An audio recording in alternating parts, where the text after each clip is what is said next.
Good morning, everybody. Welcome back to Skookum Milling.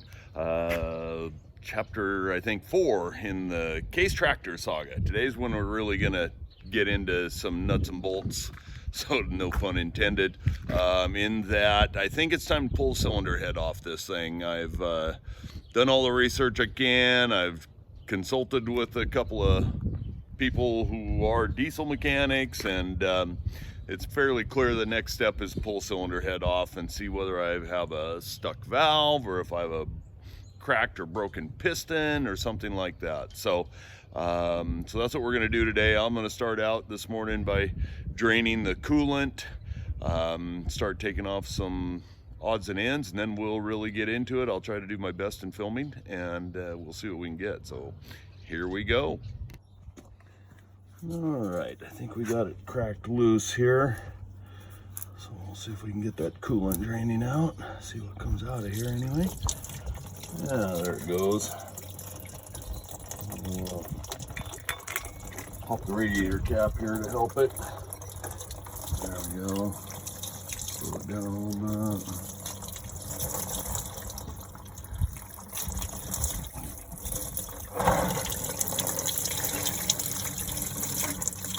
Okay, that's draining. That's good.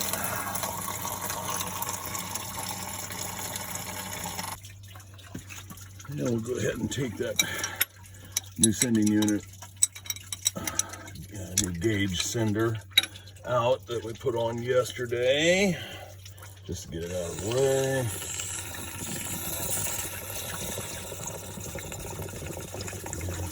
Draining pretty good down there.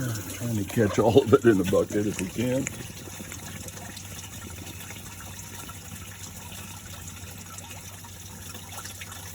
There we go. Okay. Got that out of the way. Okay, just looking at the next things that have to happen. Pretty simple stuff. Try to get that radiator hose off there, or maybe pull that thermostat housing off. Because I'm not sure I can get that hose off. Pretty stuck. Valve cover. Disconnect the fuel line. I think we'll just take everything out, disconnect it from the pump, I guess. I don't know where I'll disconnect that. Maybe at each individual injector instead. Get all that loose. This should be pretty simple. Looks like there's a couple of bolts that go through the water pump into the head to see if I can back those off. And then valve cover and get out the head bolts and start pulling them. It looks like there's plenty of clearance at the back of the motor to pull the head straight up out, I hope. Yeah, so it shouldn't be too bad, I hope. We'll find out. So I'll take some of this simple stuff off, and then we'll get the camera set up here so we can film the rest of it. Okay, so got the thermostat housing off. There was indeed a thermostat in it. I haven't looked to see what temperature it was, but anyway, at least there was one in there. Inside, there's really not a lot of sludge or anything built up in the water pump, so that's good, in the thermostat housing, so that's good. Got the valve cover off, of course, as you can see, and not that sludged up or anything in here. Doesn't look too bad, and I've had this off before. When I replaced that injector, when I was suspicious that was what the problem was, after I did that, I went ahead and checked. I had some people suggesting push rods might be the problem. I pulled them all out. They're all straight and whole, and so it wasn't that. While I was there, I went ahead and ran the valve lash on it and readjusted all of those across the way. So yeah, I've had everything apart, or had all this off, and didn't really see anything. Everything's oiling, so yeah, I guess it doesn't really matter at this point. We're just gonna go ahead and tear into it and see what we get. So sorry about that, finger over the lens. So yeah, next step, I think we'll get those injector lines, try to decide what I'm gonna do there, whether I think I'll just disconnect the actual supply lines and disconnect the return line there, and just and leave that return line connected to the head. until I get it on the bench. I don't think I have to do anything with the exhaust manifold. I think it'll just come out as long as those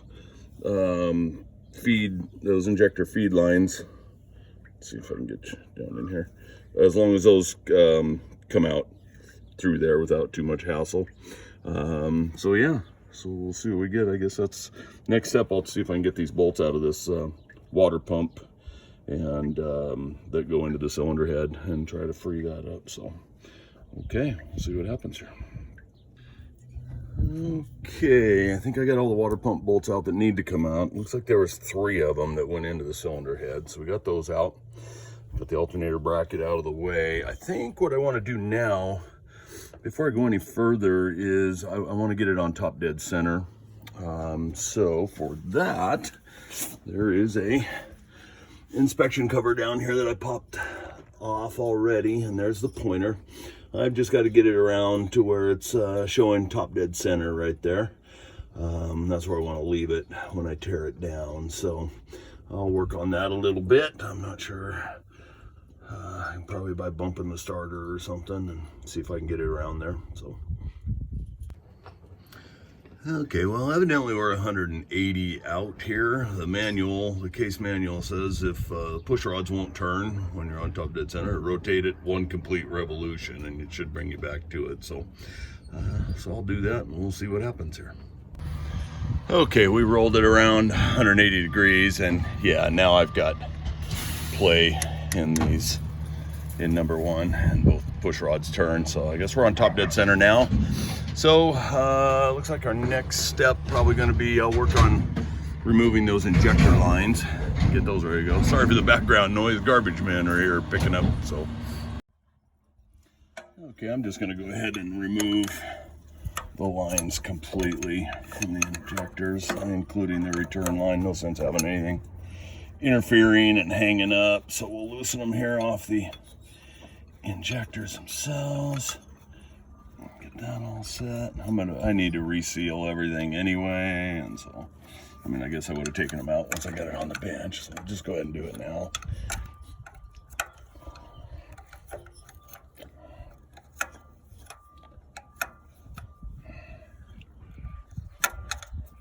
Yeah, I'll get these all done and come back.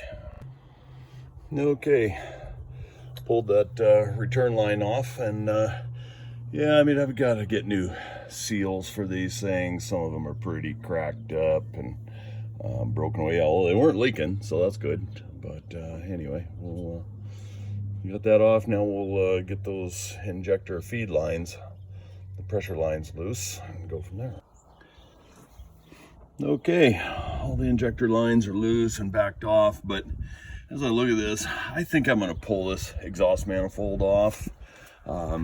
Pretty simple to pull and get right out the bolts, and then I don't have to fight those injector lines coming through as I'm trying to lift that heavy head out of there. I don't have a cherry picker, so I got to pull it out by hand. So might as well remove some more weight. So I'm going to go ahead and pull that off. Okay, exhaust manifold is off, and I have discovered, I'm at least confirming, if you look in these these exhaust ports, dry.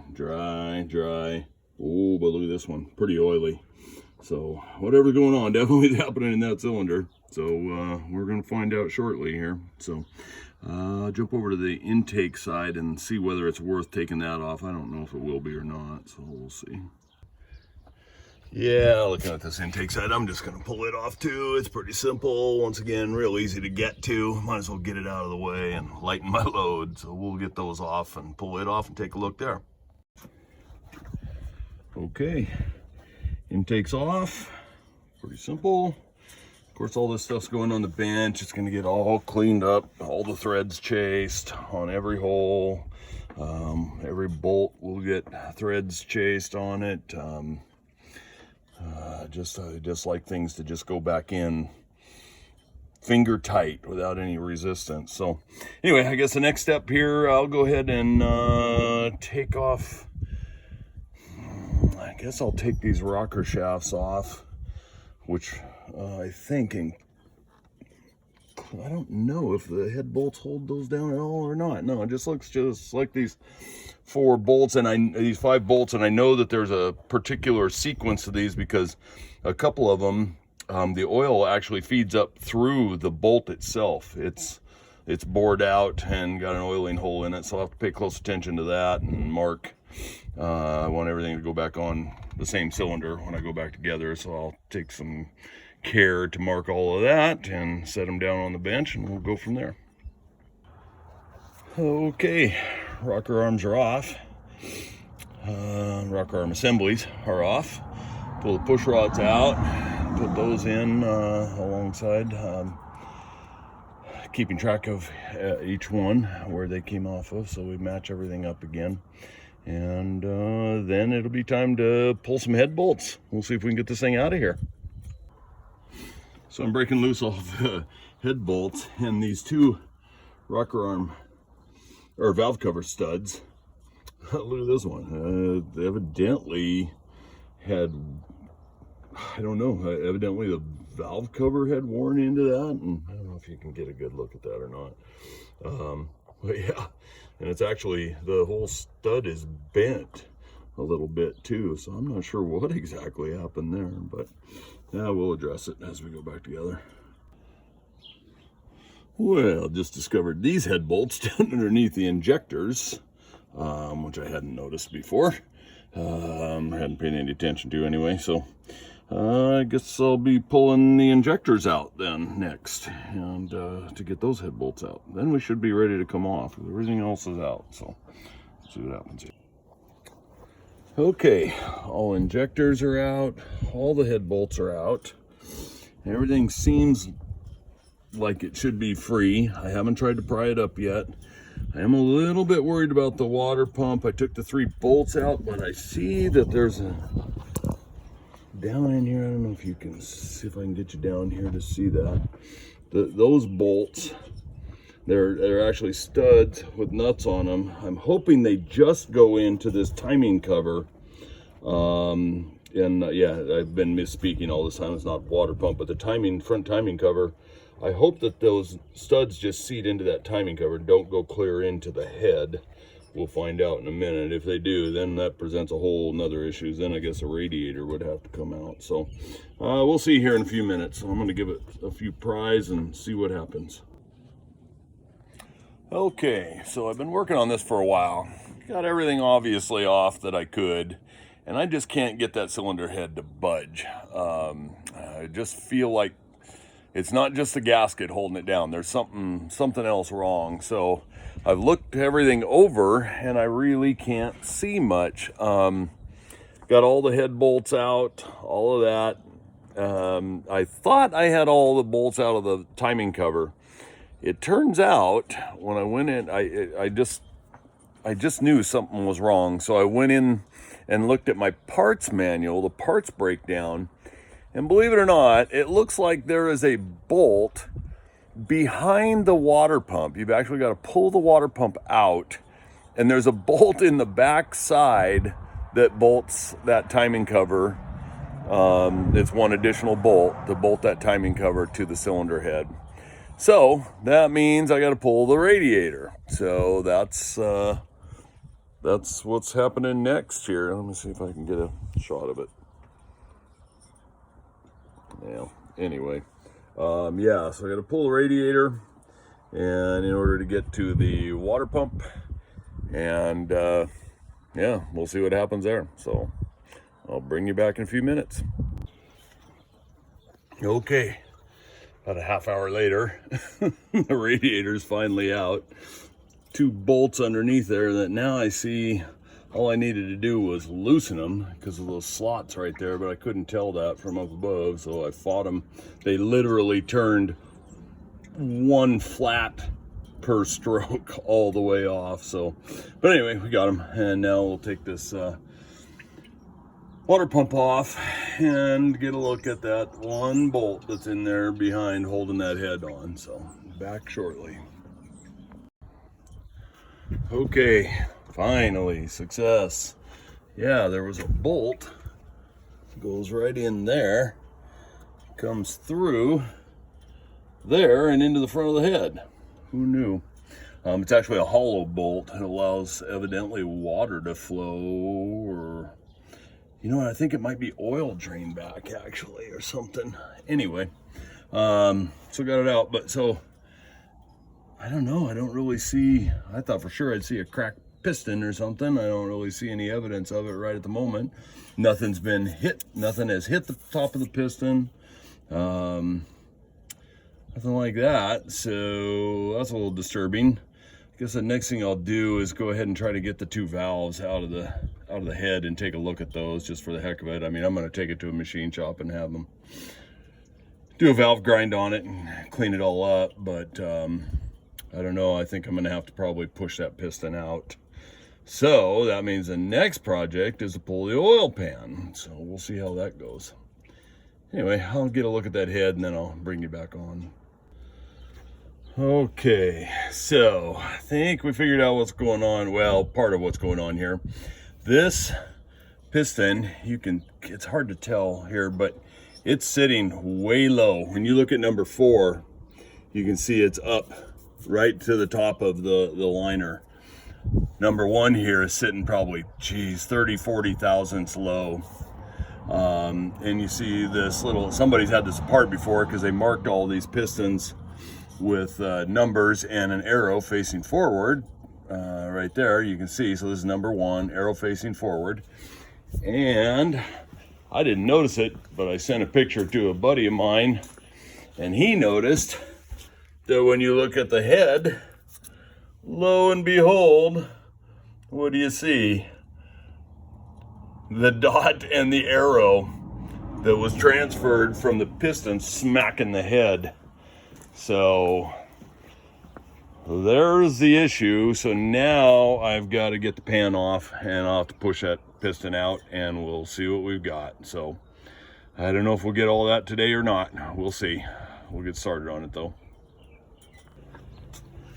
Okay, well, got the motor, got the pan off.